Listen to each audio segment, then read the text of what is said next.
and welcome to another episode of Mike and Dave's Hi-Fi Riff. I'm Mike Evans. And I'm David Price. And David, this week's edition, what are we going to be talking about? That. Yeah. And this. Yeah. Look at this. Yeah. So you've got the Chord Hugo TT2. And I have the Chord M scaler. Yep. And between them, they make quite a formidable combination. They do. So essentially, that's a DAC. Yep. And this is a very clever upscaling device. It is, yeah. And obviously designed to work with each other. Designed by Rob Watts. Yep. The sort of the who seems to be the digital guru at the moment. Yep.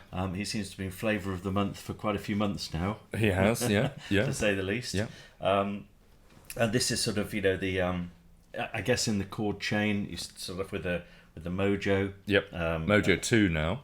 Mojo 2, Yep. yeah, beg your pardon. And then we go up to the Hugo 2. Hugo 2. Which yes. is, again, portable. That's about yeah. roughly £2,000, isn't it? Yeah, both can Yeah. be used as streamers. Yeah. The Mojo with the Poly, the Hugo 2 with the Go. Yeah. And then you've got this Hugo TT2. Yeah. It's tabletop, is that what it stands for? Yeah, I'm not sure exactly. So, so this, and then you've got the Dave above that, which actually we must see if we can have a listen to at some point, because I haven't heard a Chord Dave. But if any of these are to go by, then maybe I don't want to hear it. Maybe it could be an expensive audition. Could be, yeah. But I've had this. So Mike, the Dave is 10 grand. Yeah. So together, this and that, I think the M scaler is 4,000 and the TT2 is 4,750 at the moment. Yeah. So that's 8,750. Yes. Together. So yeah. Quite a lot of DAC. A lot of DAC, a lot of cash as well. Yeah. To be fair. Yep. But I mean, what a great sound. Yeah. Just an absolutely terrific sound. One of those real wow moments for me in hi-fi. Yeah. You know, and it doesn't happen all that often. I'm sad to say. You know, it's easy to be sort of impressed with things and like things, but with this combination here, I just think that it's just sort of it's like alchemy almost, isn't it? You know, it's turning base metals into gold.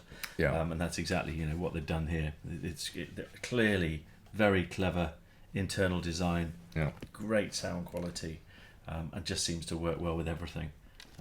Yes, I mean the Hugo 2, Hugo TT2 and all the Chord DACs actually from going back to the DAC 64 are famous for using a custom digital filter and digital to analog converter, which is done on an FPGA, a field programmable gate array. So instead of buying the DAC from whoever it is, Burr Brown or ESS or whoever is today's current favorite, Asahi, Keihei or whatever, they make their own effectively their own DAC and digital filter combination, which is almost like the motor, the car engine, isn't it, of a car? Yes. Yeah. So it is unique to Chord, and if you've got one DAC that's got a Wolfson Electronics DAC chip in it, and another DAC that's got a Wolfson Electronics DAC, then the variables then become the power supply and the analog output stage only, don't they? Yeah. But with these, obviously, it's pure custom Chord tech, Chord Electronics technology, and this is the very latest. It's got I think it's said to have 5 times the processing power of the standard portable Hugo 2, with I think nearly 100,000 taps. The Hugo 2's got half that. And the Chord Dave has got 164,000 taps, which is even more fancy and impressive. We won't really go into the theory of this because we don't really have time. No. But maybe we can interview Rob Watts one day and he can explain it. But basically, it's a very high quality DAC and digital filter arrangement. They're setting a trend here, aren't they? Because it's interesting to see that Lin have just bought out their own DAC for the first time. Yeah. In their top end digital to analog converter, which I think we've done a review of somewhere already. Yes. So absolutely. And Climax DSM. That's it. Yeah. And so Chord, obviously have been doing this for a while. Absolutely. Yeah. And it really shows. Yeah. Because in terms of how these things sound, I mean, they are unbelievably detailed. Yeah. A fantastic soundstage. Yeah. Great timing, and also really musical. Yep. And I think a lot of the sort of qualities of these are things which we only tend to associate with analog. Yeah. And we're getting as close, for my ears, to analog in this digital domain. And that I mean that in the nicest possible way. Yeah. Because we're both vinyl fans. Yeah. And I just think these are terrific bits of kit. Well, as vinyl gets better, I think, and we've seen vinyl getting better for 40 years, haven't we? Really? Yes. Yeah. The more, in some ways, it sounds like digital. Yeah. So you get a kind of more even and ordered sound stage, and you get more sort of details, all cleaner and lower noise and all the rest of it. And I think the same works in reverse as well. I think as digital gets better, it sounds like really good analog, doesn't it? Sure, yeah. Which means there's kind of certain musicality. There's a sort of accuracy to the tone and the timbre of musical instruments that you don't get with sort of bad digital, which sounds very processed and plasticky, doesn't it? Yes. Yeah. So the two kind of the sort of moving towards one another, I think. And to me, as you say, I think the Chord, along with DCS as well, that's been doing this same kind of custom DAC and digital filter idea with its ring DAC since the sort of mid-90s. Those two companies have been really pushing and driving the advance of digital. And for me personally, the first time I decided I really liked digital as a format was when I heard the DAC 64, the Chord DAC 64, which is of course the sort of distant forerunner of this. And I was running a TIAC digital transport, a sort of high-end transport, and that feeding the DAC 64, it sounded really musical. So the Chord, to me, was the first really musical DAC, the Chord Electronics DAC. My experience was similar. So I remember it really well. You phoned me up and said, "Can I come over because I've got something which I really need you to listen to." Yeah. And you bought the original Hugo over. Yeah. And we plugged it in, and I remember you saying to me, "Can you tell me, does this sound as good as I think it sounds?" Yeah. And we were both blown away by it. Yeah. Because that was as good as we'd heard, I think. Yeah. Back then. Yeah. I think now, I know you're a big fan of the DCS and the Bartok. Yep. And that's, I'm sure, a fine player. I'm looking forward to hearing that. We'll do a review on that. We will. Yeah. So I haven't heard that. Yeah. But I'm looking forward to it. I find it hard to believe it's going to sound better than these two Yeah. put together. Yeah. It must be quite outstanding because this to me is the best digital I've heard. Yes. To date. And dare I say, including the Lin streamer as well. Yeah. So, but what's interesting here is what I was using as a source. Yeah. So I was using a fairly old Sony transport. Yeah.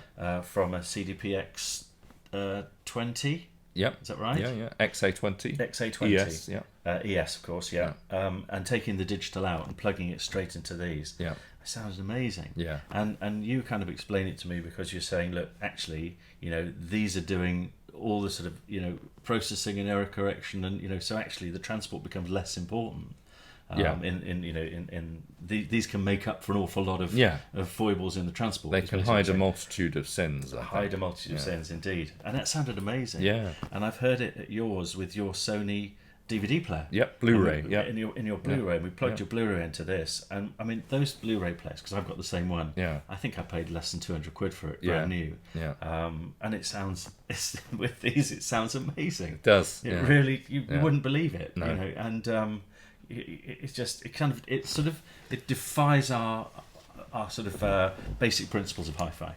Yeah. It? Because you think you've got to get the information off the disc first, but actually it proves that these devices are actually doing that, and there was an awful lot going wrong in the error correction and in the digital to analog conversion and all of this stuff, which this puts right. Yes, absolutely. I'd still say ideally you need a good quality disc transport if you have one, but it becomes less of an issue, I think, with what these things are doing. When they've got a half decent digital feed, they just sound great, basically, don't they? Absolutely. And, I think the Hugo TT2 by itself has. I mean, I've still not heard any DAC at £4,500 or anywhere near it that's as good. As you said earlier, you're very right to say this. It has a very open and orderly sound. Everything is very precisely positioned within the soundstage. It has very good kind of timbre. You can kind of feel the rasp of brass and the sort of, kind of earthy feel of a sort of Stratocaster or whatever guitar, and lovely kind of piano chords and so on, really resonant with harmonics, rich harmonics. But it's not just that, it's the timing, and I think that's what sets the Chord DACs apart. Certainly at this price range, they have a wonderful timing. I think they're almost there, I think, as compared to vinyl. A good turntable, I still think, times better. But it's great. I mean, it's pure pleasure listening to these, isn't it? 100%. Yeah. Yeah. And the M scaler, does that add $4,000 worth of improvement? Yeah. Yes. Yeah, without a doubt. Yeah. Without a doubt, it's amazing. I'm not the most technical person in the world. This is just like a huge box of voodoo. Yeah. But it's like a turbocharger for a car. Yeah. It just makes everything sound so much better. And I don't even really understand how it does that. I know it upsamples. I kind of get all that stuff a little bit, but forget about it. I don't need to know. I just need to plug it in and realize how great it sounds. Well, the TT2 runs up to 768 kilohertz with PCM, and that's a multiple, of course, of 96 kilohertz or 48 or 192. So when it gets a 48 kilohertz DAT signal or a 96 kilohertz DVD or a 192 Blu-ray audio signal, that will upsample it to 768, and then obviously put it into this. Yeah. The sort of debate around upsampling is a well covered topic, but in this case I think it works extremely well, and it gives a degree of sort of atmosphere and space to the music that isn't really there without the M scaler, I'd say. And I'd also say that it's especially noticeable with CD, which is of course 44.1 kilohertz, when it's running at its 16 times multiple, which is 705.6 kilohertz. Just off the top of my head, Mike, I didn't write that down. So basically, with CD, that to me, the biggest improvement it makes, and the really worthwhile improvement of having the M scaler, is what it does with CD. It makes it more spacious, seems to be more musical. There's a sort of lovely sort of glisten sort of to the upper frequencies and so on.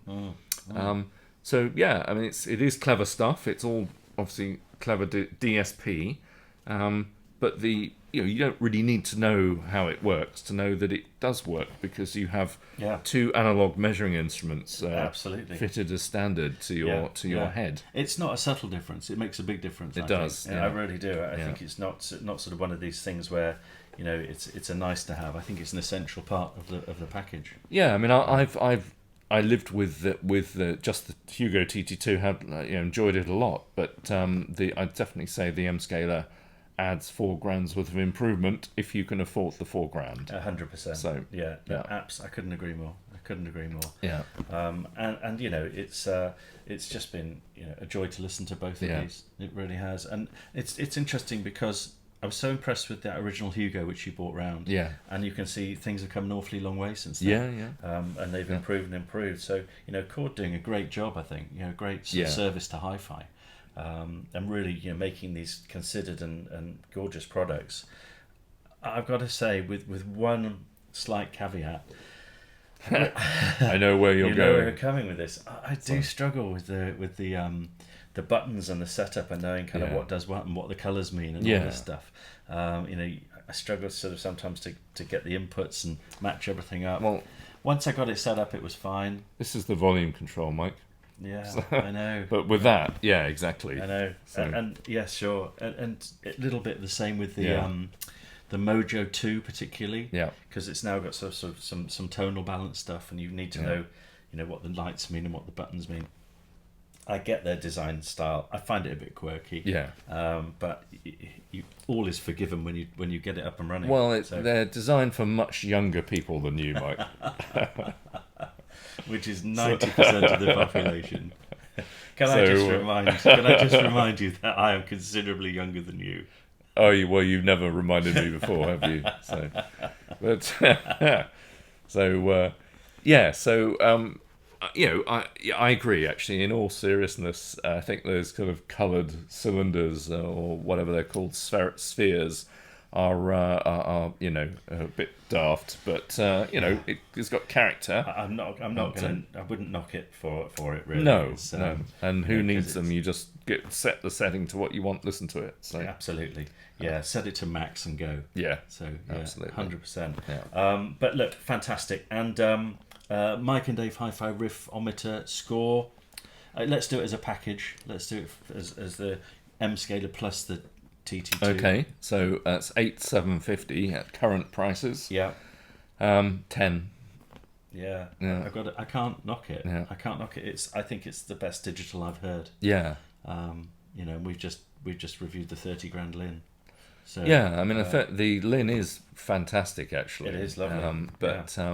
This is I think for value for money, for what it does, is great, and by itself this is maybe even 11. Yes. Because it is such great value for money for what it does. Sure. And most people will never hear digital in any near as good quality as this. No. It's really hard not to love. It really is. Yeah. So great stuff, Chord. Yeah. Thank you very much indeed. Yeah. We're loving the M scaler. We're loving the TT2, and we will hopefully hope you love this episode of Mike and Dave's Hi-Fi Riff, and we'll see you very much at the next one. Thank you for watching. Thanks a million. Bye. Bye-bye. Take it away.